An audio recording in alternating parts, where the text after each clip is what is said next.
Hey, what's good? What's good? We back. The one and only Paul Pickett, host of the Paul Pickett podcast. This is episode 153. We got a special guest that's going to be joining us. We got Shawn Mikes, artist from Massachusetts. So we're going to get into the sponsors real quick, and then we're going to get straight into the interview.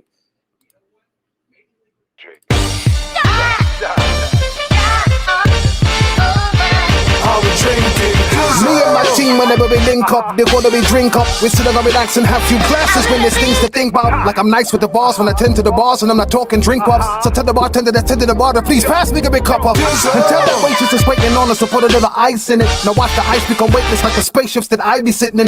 Now wait and listen, they're waiting for that tropical twist that'll tickle your taste buds. Now taste some. Now I insist it's the drizzle.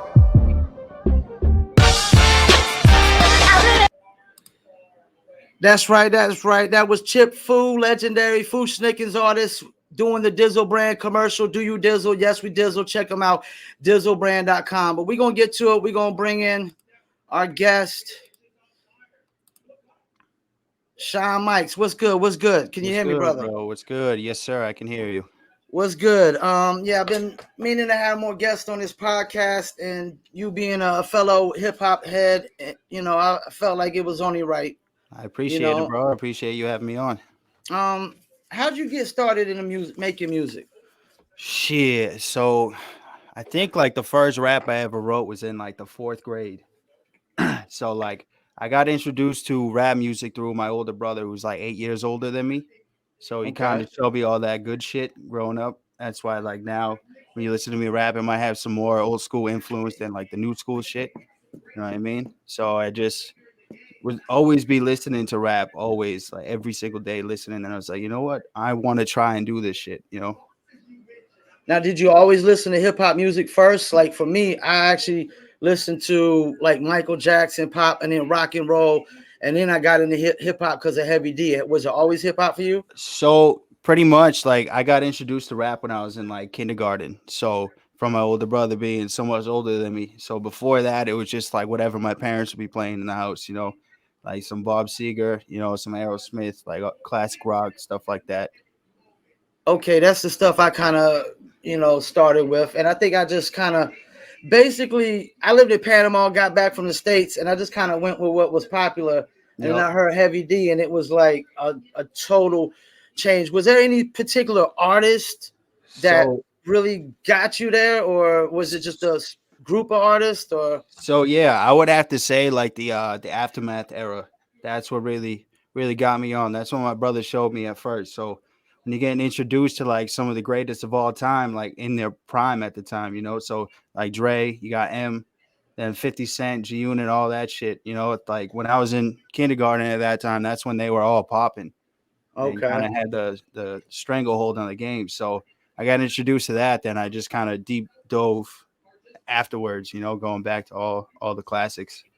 Now, in your opinion, is Dr. Dre the greatest executive producer ever? In my opinion, he is. I think so too. And he doesn't have like mad albums, but like all his albums, they're like sonically like beautiful.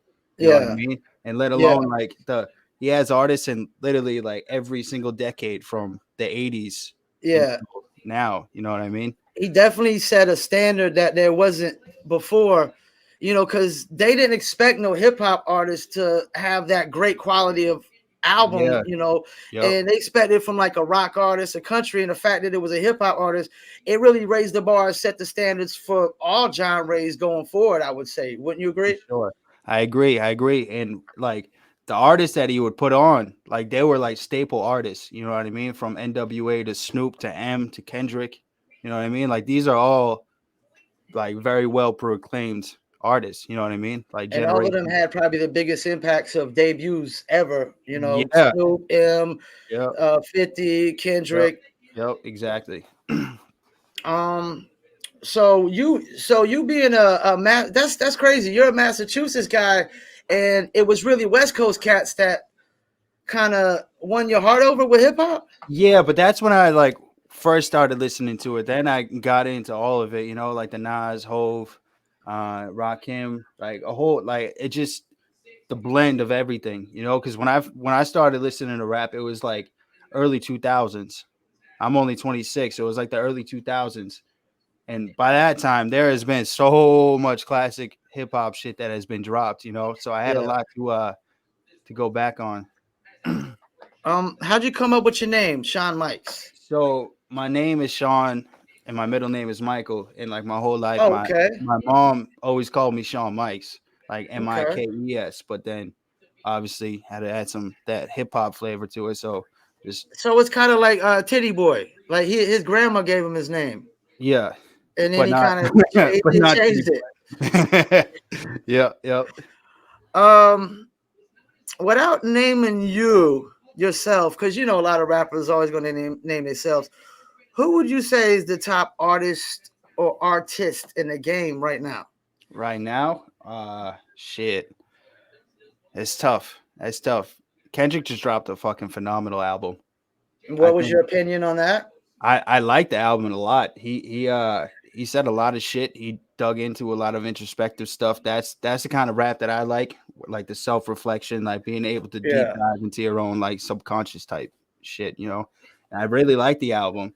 And he's one of the only dudes that you can not see him for 5 years, then literally like not see him on social media and nothing, and come out and drop and still push like over 200,000 units. You know. Now I've always said that Kendrick has benefited from not oversaturating himself like a Drake or a Cole.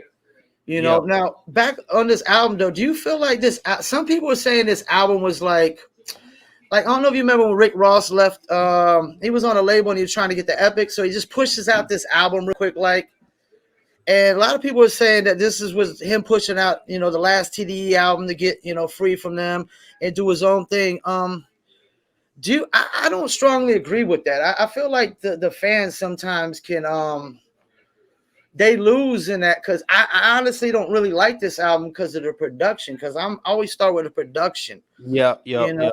if I can't really feel the beats, and Kendrick he's great lyrically. Yep. We nobody's denying that, but I've always been a strong component of production first. I know, especially him being under Dre, you know, like Did it's it like didn't sound like Dre had a lot to do with this album no, at all, no, did it? that's what I'm And do you thinking. think that could be a good thing or a bad thing? Because I think it could be a bad thing because Dr. Dre having hands on to any album is gonna make it, I would think, greater than it is. Yeah, but I feel like at the same coin, if Dre's working on your album, it could delay it much more. You're right. You're right. You know, You're because like right. he's one of those perfectionist types. You're So right.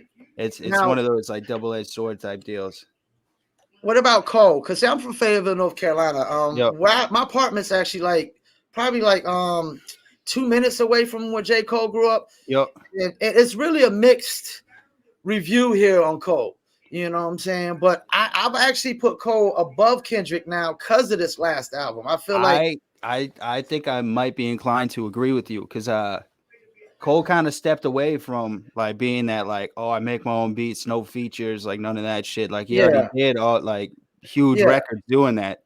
And this one, like his last album was filled with bangers, I think, you yeah, know. And like you said, where you start with the production, like the beat production on that was fucking fire. yeah. And like I said, in Fayetteville, we've had a mixed review. And I think a lot of that has to do with some people feel like he should do more for the city. Do you feel like all artists are obligated to give back to the city? I mean, it's one of those things like how big was it for like where was the city to get him where he was? You know what I'm saying? I mean, it's the I'm biggest I'm artist we've not ever sure. had. So, No, I yeah, no, I'm hip to that. I'm hip to that. But like how much push did they actually give him before he had to well, go to New York that's the and thing. Cole moved out of North Carolina and went to yep, Fayetteville. I mean, out of Fayetteville to New York, and he yep, blew up in New York. So we knew him as another name, which was the therapist. yep, So we yep, knew him as the therapist. That's what I knew him as. And then when he comes out as J. Cole, nobody had any idea who J. Cole was out of Fayetteville yep. until cats that knew him from like albums previously, because he was on albums that were in the Source magazine back in the days when you had Mhm. unsigned hype and stuff. We started putting two to two together, like, oh, that's the therapist.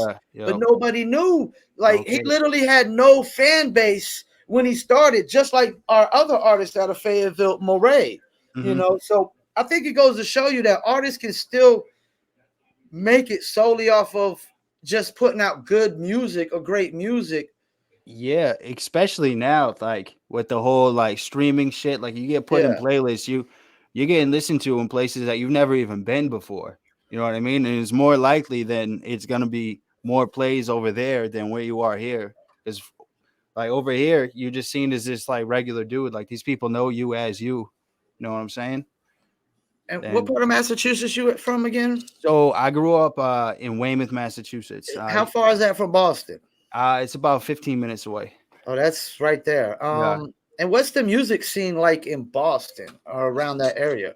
So there's always been wicked dope rappers, but it's like we're so close to New York that I feel like we're like caught in that shadow of New York because there's like a bunch of fire artists that do it independently. You know what I mean? Like there's a lot of people in New England in general because it's kind of Yeah. all grouped into one over here that make bread off this, make a living off of it independently. But there's only a few that really popped off. You know, like Millie's right now. He's like going off crazy. I was checking his record the other day. It's kind of reminds me of a the Pop Smoke sound and Yep, whatnot. yep. Then Um Joyner Lucas as oh well. no, okay, I'm a big Jordan Lucas fan. I'm glad you brought him up. So he's from Worcester. That's another city like a little out west in Massachusetts, but it's you know what I mean? I think Joyner Lucas was a prime. I watched his journey. I think it was a prime example of if you just focus on the content Yep. and make sure all the content is just up to par, you're good to go. You know, if you look at all the top cats in the game, and we just said Kendrick, Cole. I mean, you could probably throw in Drake, Kanye, Yep. Big Sean. They all are like not the most gangsterous rapper, drug dealer Hmm. rapper, shoot 'em up, bang bang. I think substance, real substance is always still going to be like at the very top. You Yep. know, Yep. there just might not be a large portion of it. Yep. Um, What's cool actually is like that mixtape that Joyner really blew up on, that came Joyner shit. Like yeah, yeah, yeah, that was produced by this producer from Weymouth that has been around forever, like from my city. You know what I mean? They linked up yeah. and kind of fucking blew up. I think Jordan Lucas is the greatest concept rapper I've ever seen in my entire Bro, life. his videos, like I swear he just like writes these songs and has the video already in mind. So he Yeah, just scripted. He follows scripts it out the he scripts and it it's out and then he fire. writes the song around it. It reminds me of Nas Rewind. Yeah, yep. Every time, and he did that song backwards where he rapped backwards Yeah, and it yeah, rhymed yep, like it. yeah. And And if even like rhyme the whole way, both yeah, ways, it's crazy. but even a cat like Joyner, as much as I love him, he's losing my attention. And do we blame the fan or the artist when that happens? I mean, it could be a little bit of both. I feel like fans are spoiled these days. They expect an album every We 6 months. expect. I'm expecting a will every time, right? Yeah, A yeah. will So like, record. Yeah, yeah. so a new record like every 6 months, and honestly, like for you to sustain like that dope shit, like it's gonna take a little longer than that. It is hard to probably do another will, right? Like it's one of the greatest Yeah, concept records I've ever seen. yeah. You That know? was crazy. That video was stupid too. Now let me ask you this: you come from the appreciation of the '90s gold, as they call it, the golden era. Yep, yep. And I've dealt with a lot of old school rappers. I've booked shows for Flip Mode, Sick Rick, Dougie Fresh, Mhm. Houdini. Do you think old schoolers have their bitterness towards the new school? Do you think that's valid and fair at all? I feel like once again it goes both ways because like I feel like before like in their era they gave props to all the people before them. Now they're just like, nah, fuck Tupac. He's boring. You know Is what I that mean? the Like main issue you think they have? Is that they not getting nobody's recognizing them before? But I also like when you go into this component of F you little new rapper, you yeah, ain't showing yeah, no love to the like yeah. how are you supposed to win them over? Yeah, nah, I feel the same way because I feel like I used to view myself that way. Just like, oh, fuck these corny rappers, you know what I mean? But it's just like, bro, at the end of the day, these are all young people just trying to get out of whatever situation they are, make bread from making music. If you can do that, salute to you, you know? But wasn't some of the cats in the '90s when you go back and listen to them? Wasn't some of those cats really corny too, if not cornier? They could have been. They could have been, you know? Like, cause I go back and listen to some albums, and I feel like we might have been a prisoner of the moment of the majority of those albums. Because me Yeah. personally, my number one album of all time is Mobb Deep Infamous. Oh, that's That's classic. my standard. Yep, yep, Because my standard of an album is how many times do I skip a song? Like the more yep, you skip and the more you skip, the less I say it's a classic or yep, it's great or it's just good or it's just average. yep. You know, um, Completely agree. do you think hip hop is straying down the wrong path nowadays? I mean, I'm not one to judge. I feel like you can. There's so much different hip hop like everywhere that if like you don't appreciate what this path is doing, you can find 100 other artists doing it this way. You know what I mean? They might not be the most popping people, but there's a lot of ill people out there that some But people like know, some people don't. You know? I know Dre and them said it's nothing but music, but sometimes like it's glorified in a sense where like Chicago gangster rappers, for example, it's like we glorify it a little too much, don't we? That like the consequences are just there. I mean, if I've looked this up on Wikipedia, if you look at like hip hop murders, the first one was Scott LaRock, right? Mm-hmm. And then from that was like way back in the days, like the 80s. You look from like 80 something to 2000, it was like maybe 5, 10 total. You had Pac and Big just like that. But Yep. it got to 2000 where it's like every year Mm-hmm. rappers are just getting killed over Yep. and over, man. And I just have to really blame this glorification of being a gangster, man. I mean, it's one thing to be infatuated with a gangster movie, but do we got to go and glorify it? You know what I'm saying? Yeah, no, I And feel you. I feel like a lot of those people though, like making those records, they're just rapping about what they come from, you know? do you think they're all rapping where they come from, or they're just rapping? Some of them might be just rapping because it's the Yeah, cool I thing to mean, do. I'm sure that's the case, but I mean, because we do know that not all rappers have been yeah, the yeah, most yeah, authentic. You know what I'm yeah, saying? yeah. There'll be a lot of dead bodies if everybody was rapping like that, was like that, you know? So, what do you want? What would you like people to know about Shawn Mikes that we don't really know? What's Shit. Well, I launched my own label last year. I got okay? two other artists signed under me, Easty and my boy CXP. We just been grinding out. Like What's that like? Because it's not. Man, as a promo guy. See, I started as an artist, yep, and then I got into celebrity bookings, and I got into radio, and I got in these things to benefit myself as an artist. yep, But then I got into management because somebody asked me to manage them. yep. And things went well at first, but it's like one of the most difficult things to do is deal with another artist. I realize. How have you learned how to navigate through that? Well, the good thing is like they were my homies before. You know what I Okay. mean? Especially Easty. Like me and him go back like a long time. Like he put me on some shit when I was younger, like coming up in Weymouth. He's a little older than me, but like I feel the biggest thing is just trying to manage egos. At the same Egos, time, you egos. gotta like some person might feel some way, and you just gotta know that they're coming from a certain direction, and you might be coming from a different direction, but you can't just like put your ego in front of it and just be like, nah, this is my shit. I want to do it this way. You got to throw all that shit out the window, because it's no longer like if I criticize myself or like some song that I do that I don't like, I'm just like, whatever, I'm not going to put it out. But if they're feeling a certain way about the joint, and maybe I'm just not saying that this has happened, but I'm just saying, like, Now, repeat that again. What you just said about you criticizing the song. I want to feed on that real quick. so like for me, like if I You said criticize you'll my criticize their song, right? well, that really hasn't came to the point. But what I'm saying is, like, if I were to criticize my shit, I would just throw the song out the window if I didn't like it. But for them, like, I got to take them into accountability, how they feel about the joint, like how they think this is gonna move. Now, don't because the reason I want to feed off of that, I think that's a problem with hip hop nowadays. Is we got so many artists got these just too many homeboys around them that always, as soon as they make a song, they automatically, yo, it's a hit, it's a hit, it's a hit. It's no real, like, I had a homeboy back in the days that would be like, look, man, I'm gonna tell you the nicest way possible, man. You be killing, murdering the beat, you be micro machining it, but every beat ain't meant to be micro machine.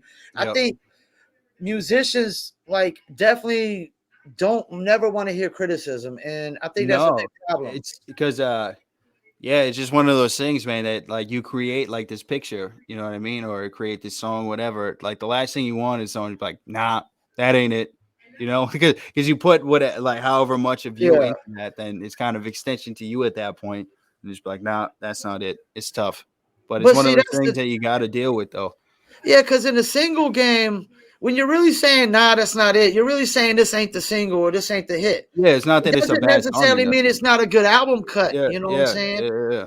I think that's what people fail to realize when people like, nah, that's not the one. No, we're not necessarily saying it ain't a good record to still put out, Yep, but yep. it's not the album cut. Now, do you think I'm a strong component with the biggest problem with artists trying to make it in the business is they don't know the second part of the business. There's making music and Yeah, breaking music. then the business, you know.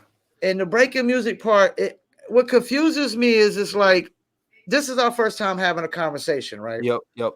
If me and you get together and start a pizza joint, you best believe one of us gonna know how to make pizzas, Yeah, yep, yep, and the other's gonna be taking the orders. You know what I'm yep, saying? yep. And I feel like too many artists are like guys starting a pizza joint and don't know how to make a pizza. Like making music's that's just the easiest, simplest step of it. And I Yeah, feel like this absolutely. this this whole other part Absolutely. of it is just like they don't know it and or they choose not to know it or they think it's not a business. What do you think that is? I mean, you think we need like college courses on this or something? Shit, I that would be great. Well, I I mean, think like most because artists are artists, you know, all they want to yeah, do is create. Like all they that's want how to do is create. they got into this just to create. Then like maybe they start building a buzz and realize like, hey, I could actually do something with this. But like they still just want to create and create only, and that's going to be detrimental to anyone, you know. Yeah. And I also think one thing that's always held hip hop back is if you look at rock groups, rock bands, we could put a rock band together and just have them do cover music and put them on tour. Yep. Hip hop is always frowned on cover music and Yeah. performing cover music, and it's the only genre taken literally. Why do you think that is?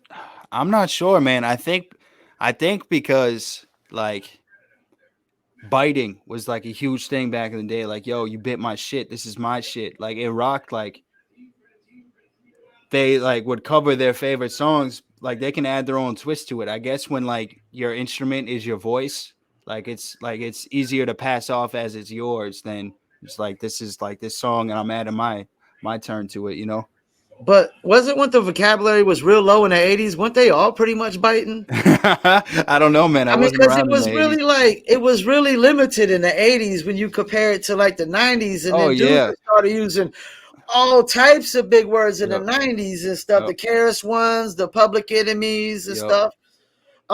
Who do you think's been like the most impactful groups or artists ever in hip hop to you?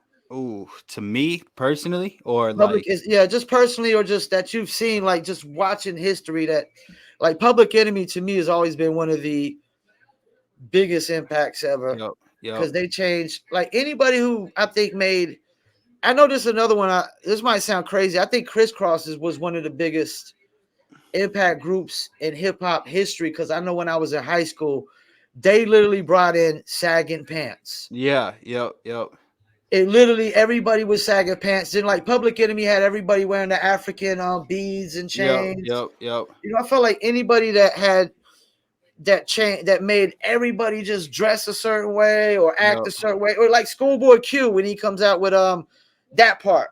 yep, yep, I didn't yep. understand it at first, when they came out with it. I just And loved Schoolboy Q, and everybody's like that part, that part. What yep, part? yep. And same with the buckets, bro. Like the bucket hats. I feel like he was rocking those early, then kind of everyone caught on to that. Who you But said Schoolboy Q? yeah, yeah, yeah, I yeah. never really caught on to that. I've Yeah. always Well, I was at least where I live, like I know it's different yeah. everywhere. But so for me, I think Hove maybe like Hove.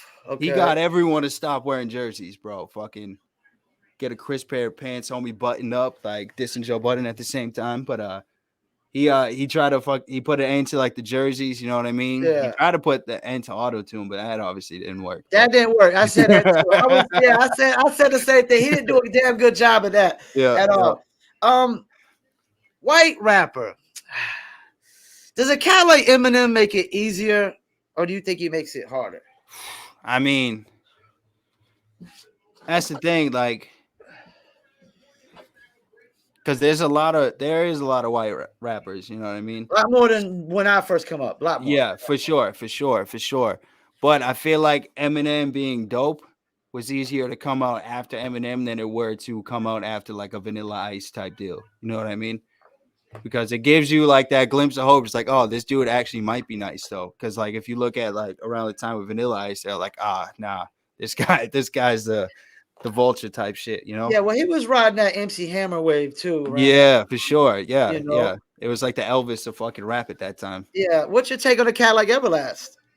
Everlast, I like Everlast. I like how we kind of branched out to more than just rap. You know what I I mean? did too. I did too. Because I like growing up right outside of Boston. Like I'm a huge Slane fan. Like he's big around here, but he's in that group La Coca Nostra with Everlast. So like I got like acclimated with that type Yeah. shit where like it was like after the Whitey Ford stuff, but then like this group is like a super hardcore like underground rap group. You know what I mean? Yeah. Yeah. You definitely look like you could be part of nonfiction and Ill Bill crew.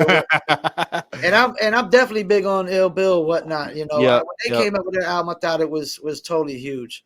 yep. Um, so basically, your goal is you want to make it as a solo artist. And you try to help your two other artists.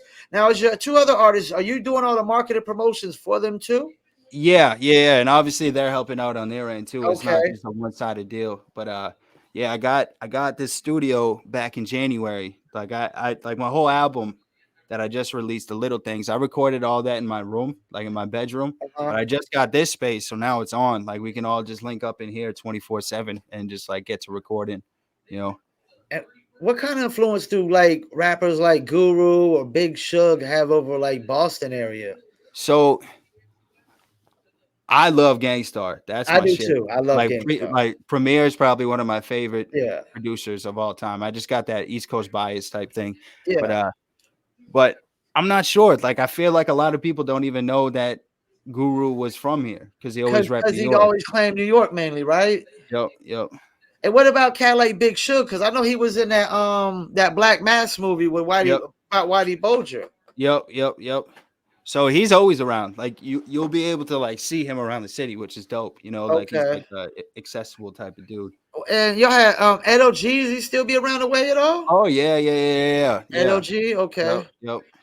And what about? Okay, I want to get into a little sports real quick. Of course. Celtics. Oh, let's go. I I got Celtics in like 5 or 6, man. After last night's game, Honestly, after these last series, man, I think it could go 7. Who knows? You know, just I'm a strong component. The Warriors are in danger because this is my take. I'm comparing the two best Celtics versus the two best Warriors. yep, So I'll take Tatum and Brown, and I'm looking at they're two-way players, yep, yeah, and they could both put up absolutely, 25 or 30 on a night. yep, Well, when I go to Golden State, you got Steph and Clay. yep, They're not two-way players. Not yeah, and Clay's not. He tries, but that injury, 2 injuries, yep, so they're not two-way. And I'm of a component. Clay's not a 25 every night guy no more. yep. So I just think like Yeah, then Boston, I they gotta got say, experience, they got depth, they yeah, got the youth, depth, the they the got two-way players, yep, the way depth more is two-way players. definitely true. Like Al Horford, like has been stepping it up. They keep calling him the old man every time I Yeah. watch the game, but like, dude's like dropping almost 30. You know what I mean? Like, Now is and all of Massachusetts pretty much Celtics fans, yeah, pretty much. I and would say. y'all pretty much gonna go crazy and nuts if y'all win this, right? Yeah, man, it's been a long time. 2008, I was the last one. Yeah, because it's really just y'all and the Lakers, right? It's y'all competing with the Lakers, you say, Yeah, right? pretty much. Yeah, Yeah. yep, yep. So, and you've always been a Celtics fan? Yeah.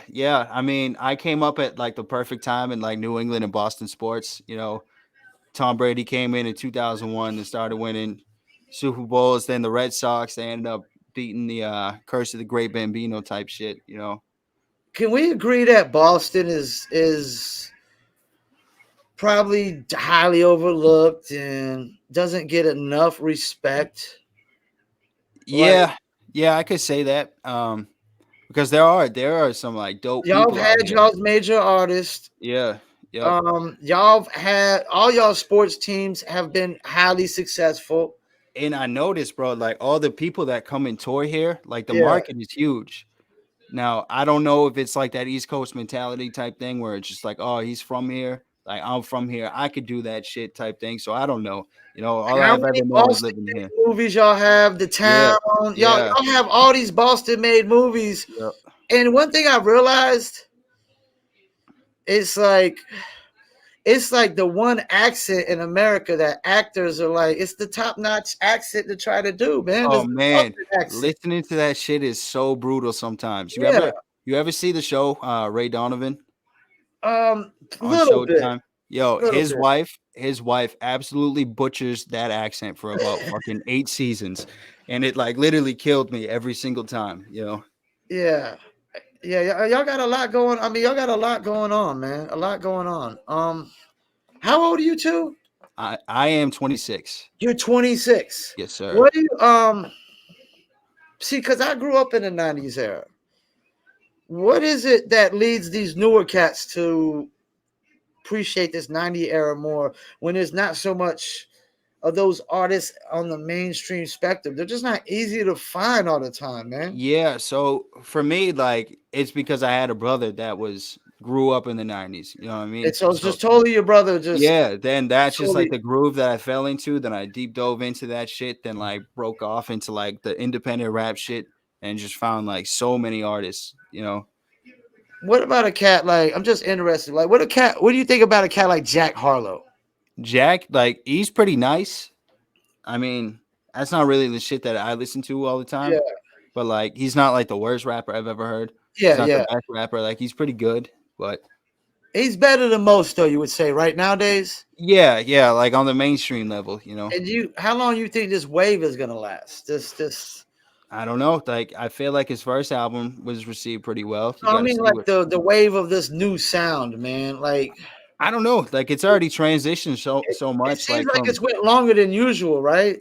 But I feel like it like has variated because like in like 2000 like the 2010s you had like the Chirac shit which was like these style Okay. beats but like it's different, you know what I Yeah. mean? Then you got the drill shit.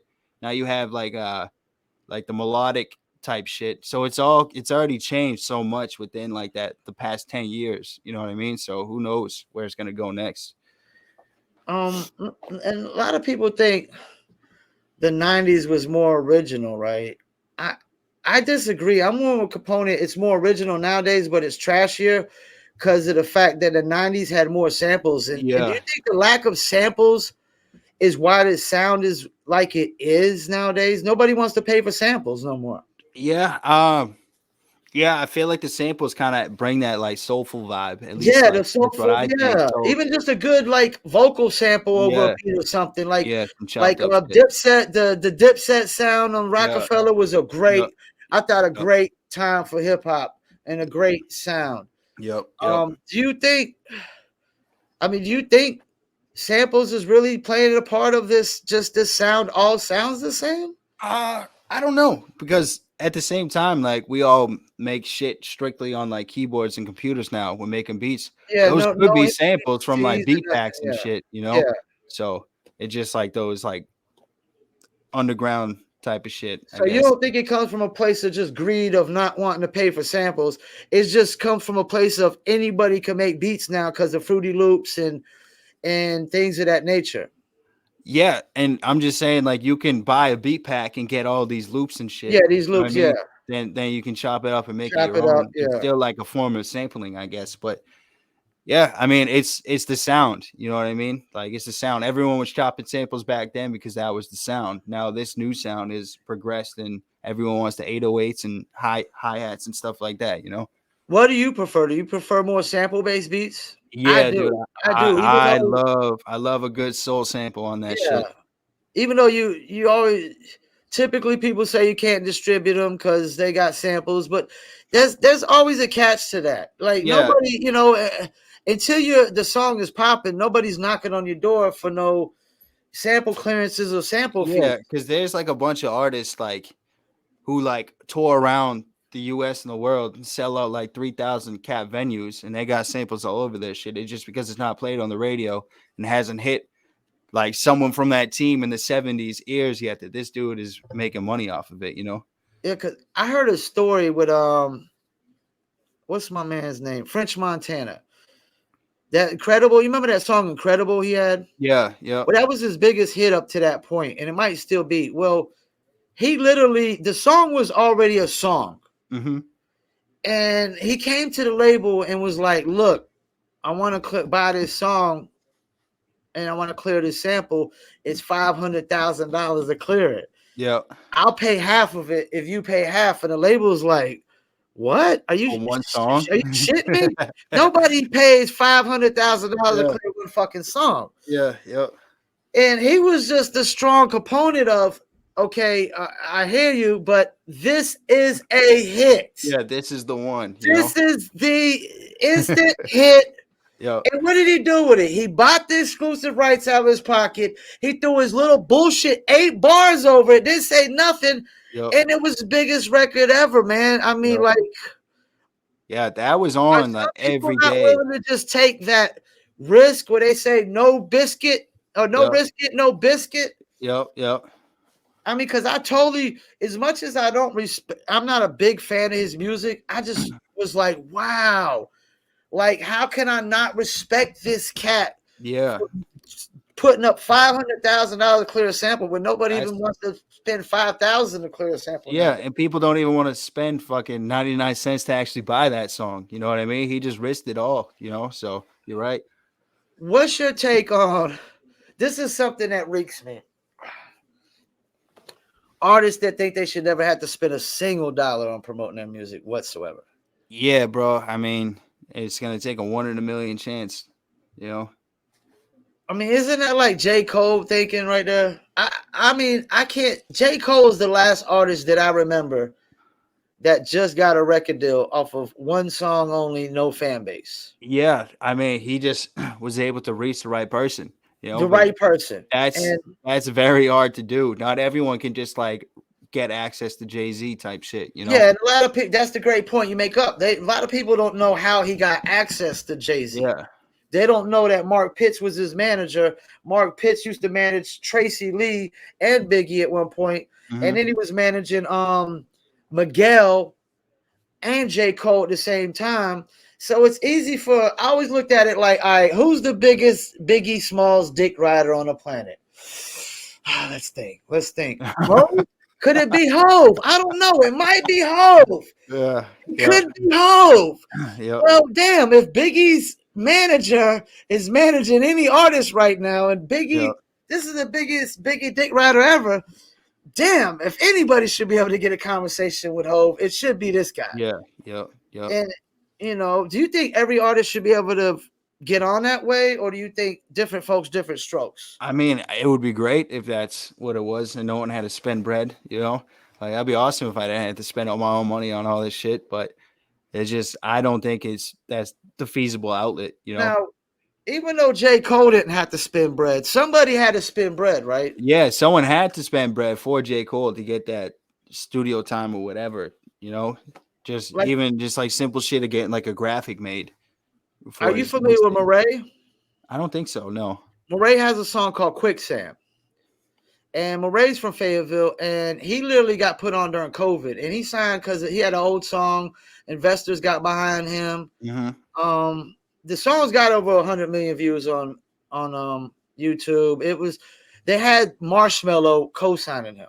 Okay. You're familiar with Marshmello, right? Yep. Marshmello is larger than life. So he had that co-sign like J. Cole did, and then they put like $250,000 worth of ads into this video. But now what's the problem is during COVID, what was nobody doing during COVID? Going to shows. Going to shows. Believe me, man. And if you can't go to shows, how can you build fan base? Like these. Yep. And that's where you can make all your bread too, man. Yeah. Even like I'm local as fuck. Like I think my Spotify had like 800 monthly listeners, you know. When I go to shows, man, I can make like a few $100s just like slanging t-shirts and merch and shit. That's all shit that you got to put money up for. So it's one of those things like you got to give it to get it. Yeah, and I'm glad you brought that up too. The merch game. I mean, that's definitely a big component for the independent artist, right? It's like one of the components. It's probably what 33% of your income, right? Yeah, probably more than that right now, but Probably more than that. Definitely. And how many shirts would you say you sell on a regular or whatnot at a show? so at a show, I mean, the big breadwinner for me, like we live in New England, so it gets cold. I got these hoodies The made. hoodies. Yeah. So if you ever go to Boston, there's this big Sitco sign, like the gas station right over by Fenway. Yeah. That's like a staple in the city. Like they were gonna knock it down, then it got listed as like a landmark in Boston. So I slapped that shit on the back with this right here on the front with Mass Made Media. That's the name of the label. Yeah. Then so those are the breadwinners for me because I got hooked up with this merch guy. So I sell it for like $40. You know what I mean? And if I sell like almost 10 of those at a show, I'm walking out with like a half a day's pay at work of my day job, you know? Do you think more artists, you made me think about the Griselda, how Griselda got on. They got on through the merch. Do you think more Yeah, artists should try that kind of 100%. approach of just 100%. brand yourself with the merch first and then let the merch sell the music? Yeah, 100%. 100%. Especially coming out and you want to like actually like support yourself doing this. Yeah. Is the people love the physical stuff. They might not cop like the physical music, Yeah. but like if you got a dope t-shirt or a dope hat or a dope hoodie, people are and they mess with your performance like they thought you were dope. They're probably more than willing to spend a $20 bill to buy your shirt or your hat or something. You know what I mean? That's what we do with the Dizzle brand. The commercial I showed you with the chip food, we Yep, yep, basically got the merch too to try to help sell the liquor as yep, well. yep. You got any new shows coming up soon? Yeah, so I got a co-headline show with CXP, the cat from my label, June 24th in Quincy, Mass.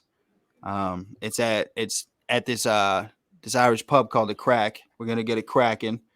It should be a good time. Should be a good time.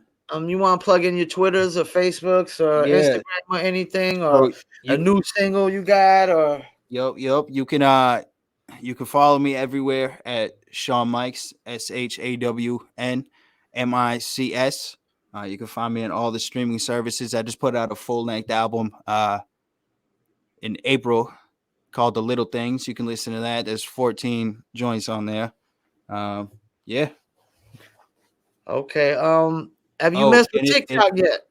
I try to, bro. I don't know. I would recommend, man. I'm gonna tell you what, man. My my mentor and my guy that owns Dizzle, he put me on the TikTok at first, and anytime he says we got to figure something out, he really means me because I'm the computer. So he's like, "Yo, Yeah. we got to figure out TikTok. We got to figure out TikTok." Nope. And I'm like, I was like, all right, I'll give it a chance. At first, I check it out. I'm like, this is some kiddie shit. Yep.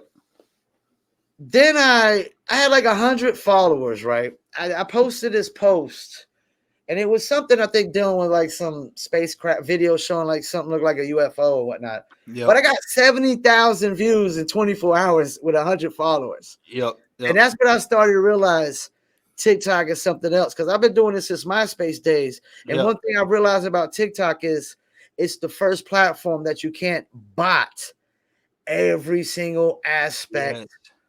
of the Yes. platform. You know what I'm saying? You could bot your Instagram followers, your comments, your likes, and that's been Everything. going on since MySpace and Twitter. Yeah. Everything. What do you Everything. think about that? Now, you think too many artists are caught up in the bot game? I know it ain't as bad as it used to be because it used to be real bad. Everybody used to hit me up like, I want to buy 1 million followers. Like, what? Yeah. Yeah. Well, the issue with that, especially now with like the algorithms and shit, Yeah. like if you got a bunch of bots as majority of your followers and Instagram is trying to share your stuff to people like the people that follow you, you're just gonna get shared to more bots. More bots, yeah. That you're gonna pop up in the bots feed and it's not gonna benefit you whatsoever. It's not a real person that's gonna listen to your song or listen to whatever like whatever brand you're trying to push. You know what I'm saying? And how deep do you get into the algorithms? Dude, it's hard. I feel like they change the shit all the time. Like it's hard because like say like on Instagram, like I'll run this ad for a video and it works great on this one video. Say I try and do it on the second one, it fucking falls flat in its face. So they want you to just keep spending money and trying to figure it out, I feel. Now I know you're a busy man. We're gonna cut off in like 4 or 5 minutes. Just want to ask one more question Of here. course. Um playlisting. Do you think artists like I know how playlisting really works? Do you think too many artists are caught up in just this playlisting, this streaming royalties? Because there's a lot of artists that ain't making no money, period, Yep. whatsoever. So the streaming is all they're getting. So that's all they're caught up in. Yep. Do you think it's too much of a stranglehold on the music industry, the streaming royalties? Because I think it has. If Yeah. people Well. I knew about playlisting, I think it has. Yeah. Like Spotify monopolized the shit. Yeah, they Like monopolized it. If they you're not on monopolized that it, playlist, and they're yeah, fucking all the artists. You know what I yeah, mean? they're Like they're screwing all giving you the a artists. fraction of a penny for every listen. Like I don't know how in what world that sounds all right to anyone, but yeah, I mean, I feel like you just like pitching to playlisting isn't like marketing for your album type shit, No, Like it's not. It's not because you so. can't engage with that's the thing. You got to be somewhere where you can engage with these fans. They don't let you engage with fans. If you're an unsigned artist and they do add you a Spotify list, it'd be one of the smallest lists. They'll add you for maybe a week, and you'll get 20,000 plays out of it, and that's it. Yeah. And the major label playlists, well, we know they're botted up like crazy, Oh yeah, and they're absolutely. not adding nobody on there that's Yeah, not signed except for to the major it's labels. already popping anyway, so it's Yeah. just good to juice the numbers for Billboard and not really So fan then you engagement get to type. the independent playlisters, and I would say that 90% of those are bots.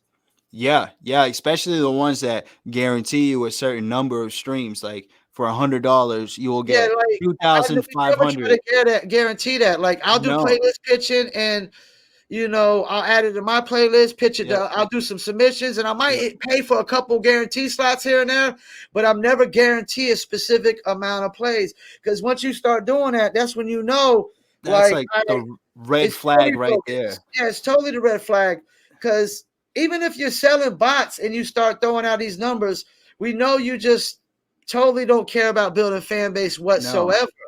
no. And like, because I've always been a strong component of the only thing you should ever, I would not have a problem with you botting is you start a YouTube channel, they want 4,000 watch hours and 1,000 subscribers. Well, you could pay for that 1,000 subscribers. That'll get you that halfway monetized, but you still got to advertise to get that 4,000 watch hours. So I'm a Absolutely. strong opponent. Go ahead. You could take the shortcut to get the 1,000 subscribers because by the time you get 4,000 watch hours, you'd Yeah, have built a bunch of organic fans. And 4,000 watch hours that's a lot. that's a lot. That's a So you lot. done built some fan base, but that's the only time I'm like, I bought the 1,000 subscribers on YouTube. After that, straight organic. But everything else is like we know it's bots all over the place, Yeah, man. it's everywhere. It's crazy. It's And crazy. I tried my hardest to tell people like YouTube, TikTok, YouTube, TikTok, YouTube, TikTok, and it's like, yeah, I want Spotify, Spotify, Spotify, Spotify. Okay, Yep. well, you can't Yep. put a gun to hunt somebody's head and make them listen sometimes, Yep. man. Yep. Yep. Yep. Yeah, this year I started focusing more on the YouTube And I would channel recommend that. for sure. Focus on the YouTube as much as you can. It's the number one platform that artists are blowing themselves up on. Yep. TikTok is number 2. Instagram would be like Yep. number 3. Facebook. Yep. I would actually say SoundCloud over Spotify too, because some artists have broke Yeah, themselves actually on SoundCloud. blown up from it. Absolutely. Yeah, Yeah, you know. like I got a homie, that I rap with, Honest and Clank. Like he's a nasty rhymer. Yeah, And he just like kind of got picked up by like these like lo-fi, like boom bap rap listeners, bro. And he's got like yeah. billions of views on SoundCloud. You know what I mean? Like, so I got it's a bunch of crazy. those playlists to submit to boom bats, lo-fi's. Yeah. Because back in the days, we were accidentally doing lo-fi hip hop without intentionally doing. Because I think, oh boy, they said started at I did promotion for him. Damn, what was his name? Rock Marciano. I think they said, Yeah, yeah. because I used to complain about, yo, man, your levels is too low, man. It's too low. They be like, no, Yeah, that's how he likes it. yeah, I never understood this was an intentional thing that he was trying to yeah, do. We just accidentally did it back in the days because we didn't go to big recording studios yeah, and yeah, yeah, stuff like that. yeah. Um, Rock Marcy, independent king, by the way. Independent king for sure. I want to thank you for coming in on the guest. You're more than welcome to come on any other time you want to. If you got like an album or press you want to get off. For sure, for Anything you sure. want to tell anybody before we go? Yeah, if you feel like supporting an independent artist, you can head to my website at massmademedia.online. I got all my music for sale. I got videos. I got some merch for sale for sure. So you can hit me up there. You can follow me on all the socials that I listed earlier. And Paul, I appreciate you having me on here. It was nice to virtually meet you, my friend. Definitely, and more than welcome. Come back on anytime, and definitely hit me up with an email when we get off of this. All right, bet. Sounds good, bro. All right, peace. Take it easy. All right, you too, bro.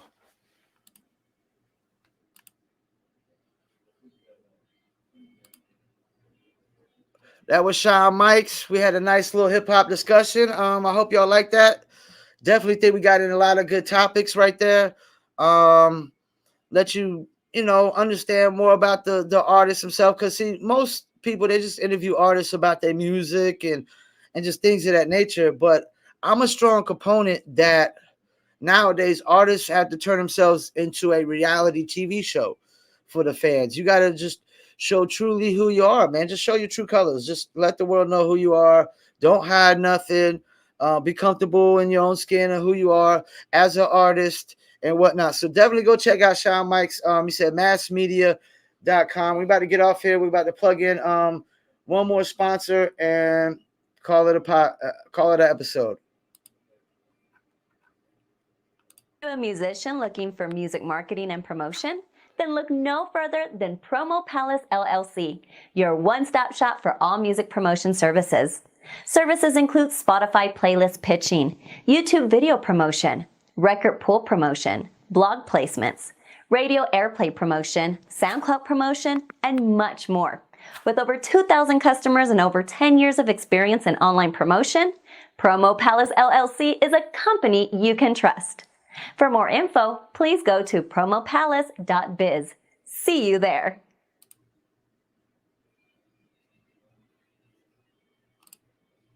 Once again, thank you to my lovely spokesperson for Promo Palace LLC at promopalace.biz. You need online marketing promotions. Check us out. We do press releases, SEO, search engines, social media marketing, music video promotion, TikTok influencers, Instagram influencers, blog placements, and much, much more. Once again, I'll thank you all for tuning in. Episode 153 featuring Shawn Mikes from Massachusetts, hip hop artist. Peace, and I'm out.